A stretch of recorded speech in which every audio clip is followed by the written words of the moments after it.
Hi friends, it's Molly with Soul School Tarot and Astrology, and I'm here with you guys today for an Oracle and Tarot card reading for my Taurus, Sun, Moon, and Rising signs for the new moon in Cancer. So this is going to cover the period from July 20th until about August 18th. And you guys, I talk about it in my astro forecast. Definitely go check that out. But when I was channeling information about this particular new moon cycle, I just kept getting pointed towards the Aquarius full moon in early August. So I have, like I say, I talk about it in my astro forecast. It's a little longer than I meant it to be, but I do have a reading that just kind of pulls out some of the energies that we could be looking at, especially here in the United States as we move into August. So for now, I'm really getting the sense that everybody's mission is to just kind of like rest up and care for themselves.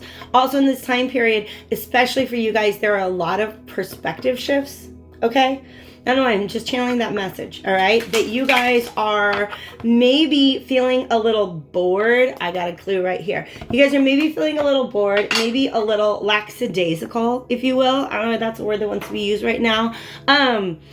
Because things just aren't happening the way you want them to. And here's, Tauruses, I am one of you. Understand that this is coming from me and my heart. It's not, I'm talking to me and not just you, okay? Sometimes we can be a little bit stubborn with what we believe, okay? And I think that there's a shift in perspective that you guys are being given an opportunity to make right now regarding your belief systems. They keep showing me the Hierophant card, all right? And the Hierophant does represent Taurus in the tarot. And he's all about beliefs. And that's kind of like for the longest time, I could not make that connection. Like, why is the Hierophant Taurus? And I finally realized if you've ever gotten an argument with the Taurus, we're pretty sure we're right. Okay, so this pause right now is because there's something that the universe is asking you to look at a little bit differently. Okay, so there's just my channeled message. Let me go ahead and let you guys know how very, very happy I am that you are here with me. Check me out on Facebook, check me out on TikTok, check me out on Instagram. All those links are below. If you want to book a personal reading or lessons with me, you guys, I added tarot lessons to my list of services that are available at www.soulschooltna.com. So if this reading resonates with you, definitely like it, share it, subscribe, comment, let me know how you guys are feeling. But spread the word. I'm just trying to grow my channel and I appreciate every single one of you being here. So let's get into this. Ooh, oh my God, I'm feeling this so hard, you guys. I just want to go ahead and say lately the oracle cards have been talking to me like crazy. So sometimes I start off a reading and I want one oracle card to kind of set the tone and then the deck will not shut up. So I have a card on the table that's not been turned over yet. I'm excited to see what it is. But the situation, the energy that you're sitting in right now, you guys, there's so much unlocked potential. Okay, for new beginnings. I hope you guys can, okay, there, whew, hi, I can see you now. All right, so check this out. We start off with release, inverted. And you guys, I never use inversions in this deck, but when I went to go shuffle, I accidentally flipped the deck, right? And so I started shuffling up in a way that meant that there would be reversals, and Spirit was like, nope, nope, gotta keep it that way. I actually tried to sort the cards out and they're like, nope, nope. That's part of the message. You gotta keep it that way. So this release, you guys, this is just a part of a natural cycle. Imagine if trees never let go of their leaves. They couldn't bring in new leaves, right? So these are autumn leaves, which means they have reaped all that there is that they can reap out of this particular summer sun. All right? This is harvest season, so to speak. All right? But you have to release. There's a flower at the base of this tree though, and it matches this. I got a couple cards in, and this is the new beginning you guys are kind of standing in your own way of. Let's get that. Isn't that beautiful? I love these flowers. The card is love. Okay, at the base of this tree, you guys, there's major root, and check out all this orange sacral chakra energy here. So it's emotional release. It's about what makes you feel safe, what makes you feel secure. For a lot of you guys, it's about your ability to provide either emotionally, materially, even intellectually or spiritually for yourselves. You guys have to release that old mentality that says you need anything from anybody else in order to be complete. All right? I love that. potential. All right. So this is the energy that's being locked up right now by this refusal to release. You guys, I'm going to pause and turn down the brightness so you don't get all that glare. All right. So let me go ahead and, like I said, those are the 3 cards, and then the card in the deck that were talking to me. Let's see what came out. I already said it, you guys. Stand still. This is where you guys are at right now. Stand still. Okay. Here's the thing, though. If you, how do I say this? The vibe that I'm getting from this crane right now, I believe it's a crane and not a heron. I had a beautiful encounter with a heron last week. By the way, exactly 1 week ago, I've got a heron feather now, and I could not be more stoked about that, all right? But check it out. It's like he's looking around this cave, and this has me a little messed up right now, because all morning what I was planning is I want to make a little TikTok, 1 or 2 videos, try to explain in 60 or 120 seconds Plato's allegory of the cave. And the allegory of the cave, when you're inside the cave, there is a limitation on your view of reality. Okay? There's a lot of truth outside the cave. Okay? And for some of you guys, the way that you get there is you have to look within. You have to look at your own reflection.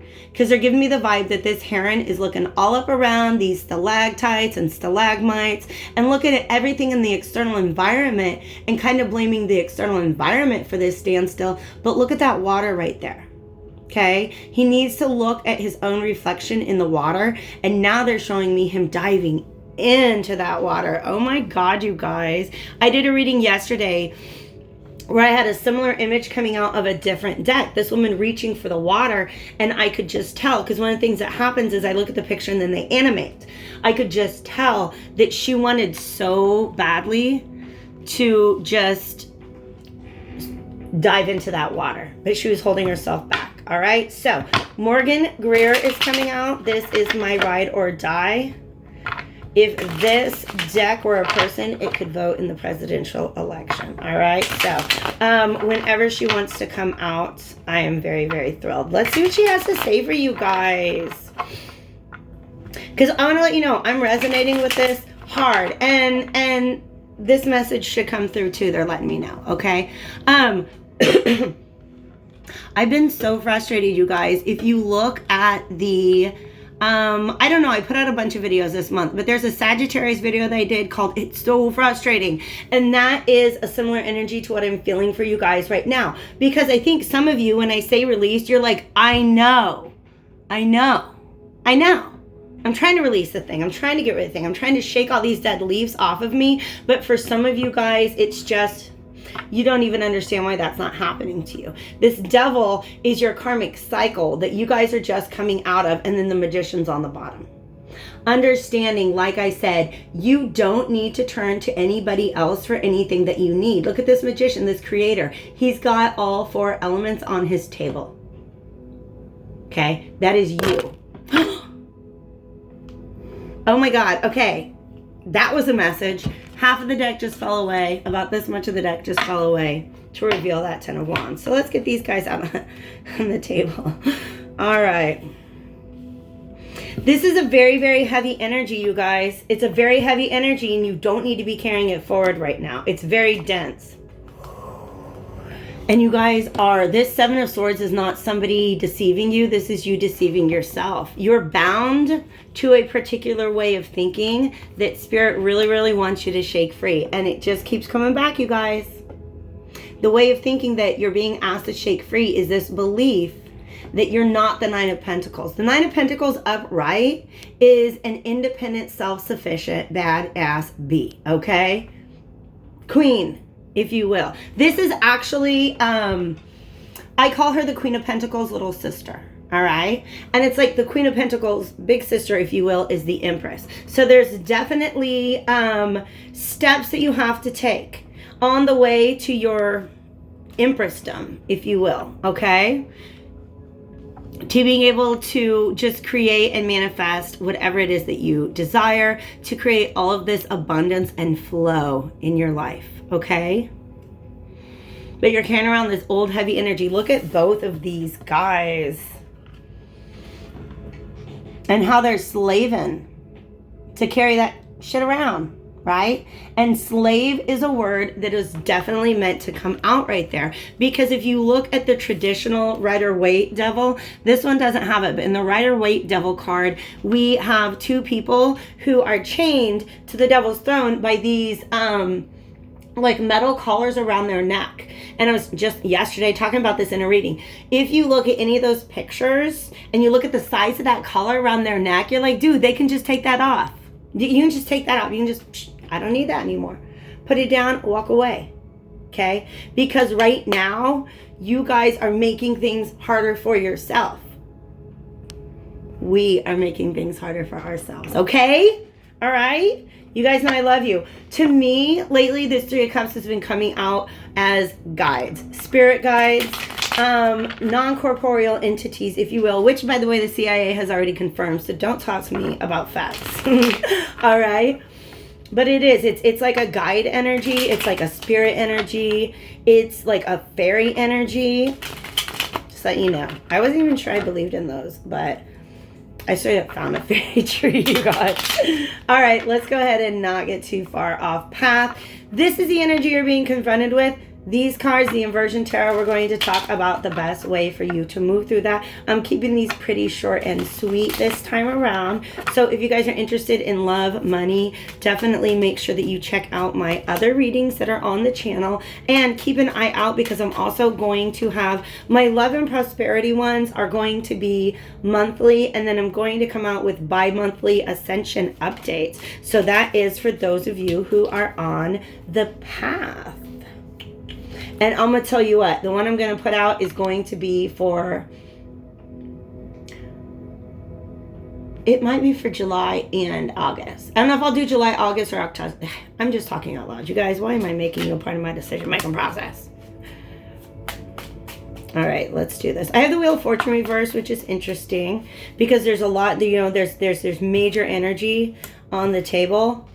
I love it when the deck does that. I love it when the deck does that. Okay, so remember I showed you we had this 10 of Wands? Well, in our how to move through it, we have the 10 of Wands inverted. So this is going to be advice for how to put this stuff down. We also have the 9 of Swords inverted. And you guys, 9 of Swords is major shadow work energy. It's getting in and exploring that anxiety, getting to the root of it. What is really going on? Why am I really stopping myself from achieving everything that I dream of? All right. So getting into that energy and breaking it up is what is represented to me by the 9 of Swords. Because if you look at the way that this is played out, we have the 4 of Swords energy on the bottom, which is rest, it's meditation. What's going through your mind? 5 of Swords energy, all the way in which you've been self-sabotaging, all right? So y'all gonna meditate through that, and I love it, I love it, I love it. But what's going on right now is that it feels like you're stuck, okay? And this is what the universe wants to say to you, all right? This is your energy, Taurus. This Horseman or Knight of Pentacles, he's a very, very, very slow-moving knight. He's very, very loyal, all right? And then he came out with the 6 of Pentacles, which means, to me, this is loyalty when it comes to a certain situation that you're exchanging your time, money, energy, healing, emotional labor, all of your valuable resources, all right? I'm not trying to flip you off. I'm just trying to hold these things, okay? Here you are riding along with this 6, with this pentacle. That pentacle represents everything that is valuable about you, right? You're not as aware of your own value as we'd like you to be, but you guys are on that path. You're understanding. Here's the catch. You have to look at who you're exchanging energy with and under what conditions. Okay? So what that means to me is if you really want to be in this magician energy, it's about what are you loyal to? What are you loyal to? Some of you guys are, you're just participating in some sort of energetic exchange that you haven't really questioned before, right? But I feel like some of you guys going through this major like ascension energy. You're inside the cave, that's for sure. Okay, so there's this rising consciousness. And sometimes what happens is we evolve in here and we don't even realize how that changes our relationship to everything that's going on in the world around us. Okay, So what they're showing me here actually is like this Horseman of Pentacles bringing his very high value pentacle into an exchange, and what he's getting back is a much smaller pentacle. Okay, so to me, the Six of Pentacles represents negotiating the terms of exchange. So in other words, if you're in a relationship with somebody and you're like, you know what, I really don't feel like I'm getting what I need from this. I don't feel like I can speak my mind. I don't feel like this person respects my boundaries. I don't feel like I'm being heard, like whatever it is that's going on. But you continue to participate in that exchange because you're loyal to it. And what it's saying is stop and consider. I just did a video on this too. Whether or not this is one of those energy exchanges where you set your own value, or whether you let somebody else define your value. And what I mean by that is, let's say that your value, let's imagine he's got an ice cream cone. This is the motherfucking ice cream man, okay? And he's riding around town. He's like, hey guys, $5 for an ice cream cone. Things are tough these days. $5 for ice cream cone. And then he comes up and somebody's like, yeah, whatever, I'll give you $3 for that. And he's like, oh, all right. Do you see what I mean? What the universe is asking him to do is be like, bro, stop devaluing your own ice cream cone. If you say it's worth $5, then it's worth $5. And if somebody's not going to give you $5 for it, that's your ice cream cone. Keep your ice cream cone. Okay? Only exchange your value with people who are willing to give back to you something that reflects that value. I love you guys so much. I really, really hope this reading was helpful to you guys. Make sure that you're resting up and taking care of yourself, and I'll talk to you later.